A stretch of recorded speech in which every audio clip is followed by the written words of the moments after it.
നന്ദപ്രയാഗ് ഒരു കാലത്ത് യദുരാജവംശത്തിൻ്റെ തലസ്ഥാനമായിരുന്നു നന്ദപ്രയാഗ്. അളകനന്ദയുടെയും നന്ദാകിനി നദിയുടെയും സംഗമസ്ഥാനം. ലോകത്തിലെ ഏറ്റവും ഉയരം കൂടിയ 23ാമത്തെ കൊടുമുടിയായ, കൊടുമുടികളുടെ കാവൽ ദേവതയായ, ദേവഭൂമിയുടെ അമ്മയായ, കാഞ്ചൻഗംഗ കഴിഞ്ഞ 2ാം സ്ഥാനക്കാരിയായ നന്ദാദേവി കൊടുമുടിയിൽ നിന്ന് ഉത്ഭവിക്കുന്ന നന്ദാകിനി നദി. കർണപ്രയാഗിൽ നിന്ന് ഏകദേശം 18 കിലോമീറ്റർ അകലെ നന്ദപ്രയാഗ്. നന്ദരാജാവ് യജ്ഞം നടത്തിയ ഒരു പാറക്കല്ല്. പിന്നീട് ആ കല്ലാണത്രേ നന്ദാദേവി ക്ഷേത്രത്തിൻ്റെ നിർമ്മിതിക്ക് ഉപയോഗിച്ചത്. നന്ദരാജാവ് ഭഗവാൻ വിഷ്ണു തൻ്റെ മകനാകാൻ ആഗ്രഹിച്ചിരുന്നത്രേ.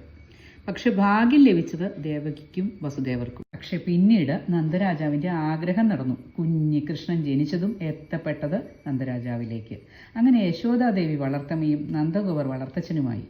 ഈ നന്ദാദേവി കൊടുമുടി ഉത്തരാഖണ്ഡുകാരുടെ കുലദേവതയാണ്. സായുജ്യം പ്രദാനം ചെയ്യുന്ന ദേവത എന്നർത്ഥം.